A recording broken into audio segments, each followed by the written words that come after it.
नमस्कार। पिछले 48 घंटों से दिल्ली में कुछ सियासी हलचलें तेज हो गई हैं जो सीधा सीधा यही संकेत देती हैं कि कुछ बड़ा होने वाला है। ये बड़ा क्या होने वाला है? कहा जा रहा है कि मोदी सरकार अपने कैबिनेट का विस्तार कर सकती है और उसमें कुछ ऐसे चेहरों को शामिल किया जा रहा है जो शायद जिनके नाम सुनकर आप चौंक जाएं। ये वो चेहरे हैं जो हाल ही में बीजेपी से अपने रास्ते अलग कर चुके थे, वैसी पार्टियों से जुड़े हुए हैं, या उन पार्टियों के नेता हैं जिन्हें अलग अलग वक्त में बीजेपी ने या तो किनारा कर दिया या उन पार्टियों ने खुद को बीजेपी से किनारा कर लिया।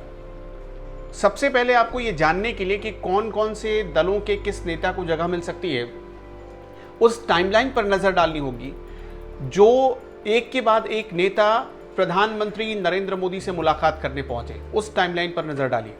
इसमें ज्यादातर नेता वो हैं जो कि या तो उत्तर प्रदेश से आते हैं या फिर बिहार से आते हैं। जैसे कि आपने देखा कि अनुप्रिया पटेल जो कि अपना दल एस की एक तरीके से अध्यक्ष हैं, अनुप्रिया पटेल की पहले मुलाकात हुई अमित शाह से, उसके बाद उनकी मुलाकात हुई प्रधानमंत्री नरेंद्र मोदी से। ये मुलाकात कल ही हुई है।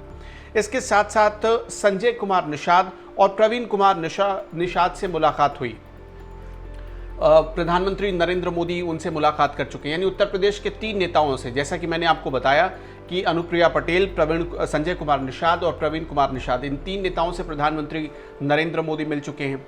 इसके साथ साथ प्रधानमंत्री नरेंद्र मोदी के घर पर एक हाई लेवल मीटिंग शुरू हुई जिसमें गृह मंत्री अमित शाह मौजूद रहे और जेपी नड्डा मौजूद रहे, और उसमें उन नामों पर विचार किया गया जो मोदी कैबिनेट में शामिल हो सकते हैं, और ज़्यादातर वो नाम हैं जिन्हें राज्य मंत्री बनाया जा सकता है। मैं नाम पढ़कर आपको बताता हूं। पहले एक खबर ये आई थी, सूत्र ये बता रहे थे कि 13 तारीख को यानी 13 जून को यानी रविवार को कैबिनेट विस्तार हो सकता है नरेंद्र मोदी सरकार का, लेकिन अब खबर आ रही है कि इसे आगे बढ़ा दिया गया है और ये विस्तार शायद आपको मंगलवार को यानी 15 जून को देखने को मिल सकता है। हालांकि अभी इस पर कोई भी पुष्टि नहीं आई है या कोई भी आधिकारिक घोषणा इसकी नहीं की गई है। जो 13 जून को कैबिनेट विस्तार होना था, यानी इसे ऐसे आप जानिए कि अगला जो कैबिनेट विस्तार होगा, प्रधानमंत्री नरेंद्र मोदी कैबिनेट विस्तार, उसमें किसे किसे जगह मिल सकती है। मैं चाहूंगा कि कुछ आप ऐसे नाम हैं जिन पर कयास भी लगा सकते हैं या ऐसे संकेत उन नामों को लेकर साफ हाल के दिनों में नजर आया है जिससे पता चलता है कि वो मोदी कैबिनेट का चेहरा होंगे ही होंगे।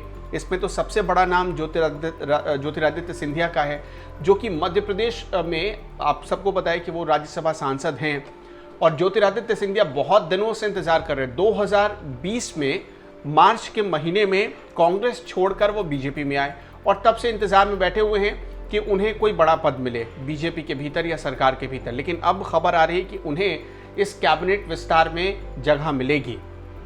इसके साथ साथ मैंने एक नाम अनुप्रिया पटेल का आपको बताया ही, जो एक और नाम सामने आ रहा है वो नाम है असम से।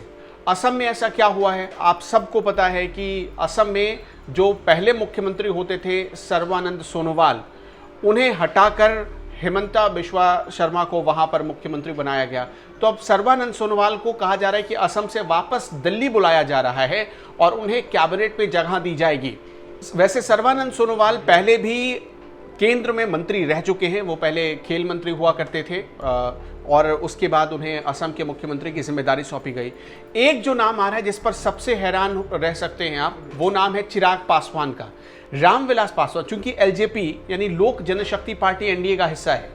आप ये गौर करिएगा कि जब बिहार में साल 2020 में विधानसभा के चुनाव हो रहे थे, तब सीटों के बंटवारे को लेकर चिराग पासवान नीतीश कुमार के खिलाफ वो चुनाव मैदान में उतरे।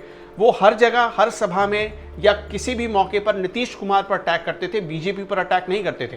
हालांकि बाद में ये भी खबर आई कि बीजेपी ने उनसे अपना रिश्ता यानी गठबंधन वाला रिश्ता तोड़ दिया है। इसी बीच रामविलास पासवान का निधन भी हो गया। लेकिन अब खबर आ रही है कि एलजेपी फिर से एनडीए में शामिल होगी और एलजेपी से चिराग पासवान को मंत्री बनाया जाएगा।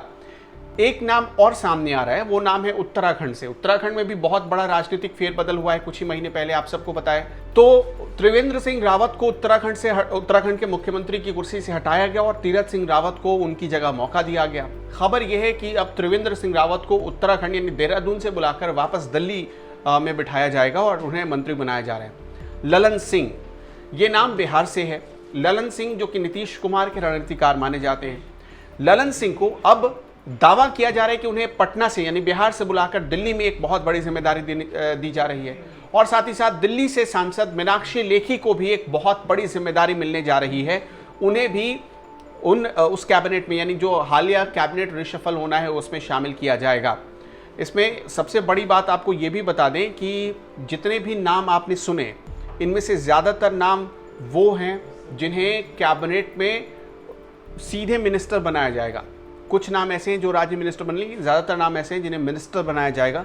खबर ये आ रही है, और ख़बर ये भी है कि जैसे चिराग पासवान को वही मंत्रालय दी जाएगी जो पहले रामविलास पासवान के पास हुआ करता था। इसी तरह सर्बानंद सोनोवाल को कहा जा रहा है कि खेल राज्य मंत्री की जिम्मेदारी मिल सकती है। ललन सिंह, आपको याद होगा तो 2019 में जब कैबिनेट विस्तार हो रहा, जब कैबिनेट का शपथ ग्रहण चल रहा था, तब जेडीयू कोटे से सिर्फ एक मंत्री बनाया जाना था, और उस समय जब बीजेपी ने जेडीयू को सिर्फ एक मंत्री का कोटा दिया था, तब जेडीयू ने इस पर नाराजगी जताई थी, और जेडीयू का कोई भी मंत्री शपथ लेने से इनकार कर बैठा था, जिसके बाद एक नई संशोधित लिस्ट तैयार करनी पड़ी। लेकिन अब खबर आ रही है कि जेडीयू से ललन सिंह मिनिस्टर बनाए जाएंगे। तो ये है जो कैबिनेट रिशफल से जुड़ी हुई बड़ी खबर आ रही है, और जो आज बैठक हुई है उसमें इन नामों पर बहुत गहनता से, गंभीरता से चर्चा हुई है। अब देखिए, जो नया कैबिनेट रिशफल हो रहा है उसमें चुनावी समीकरण को भी ध्यान में रखा गया है। चुनावी समीकरण क्या है? तो 5 राज्यों में अगले साल की जैसे ही शुरुआत होगी तो आपको 5 राज्यों में चुनाव देखने को मिलेंगे। वो कौन कौन से राज्य हैं? जैसे कि उसमें उत्तर प्रदेश है, उसमें उत्तराखंड है, उसमें पंजाब है, उसमें मणिपुर है, उसमें गोवा है। इनमें से 4 राज्य ऐसे हैं, 4 राज्यों में बीजेपी की सरकार है।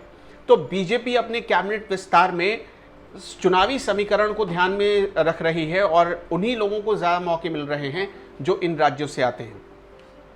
हालांकि जो 2 नाम मैंने आपको बताए, ललन सिंह और सर्बानंद सोनोवाल, वहाँ पर चुनाव खत्म हो चुका है, लेकिन उन्हें जगह दी जा रही है गठबंधन धर्म को निभाते हुए।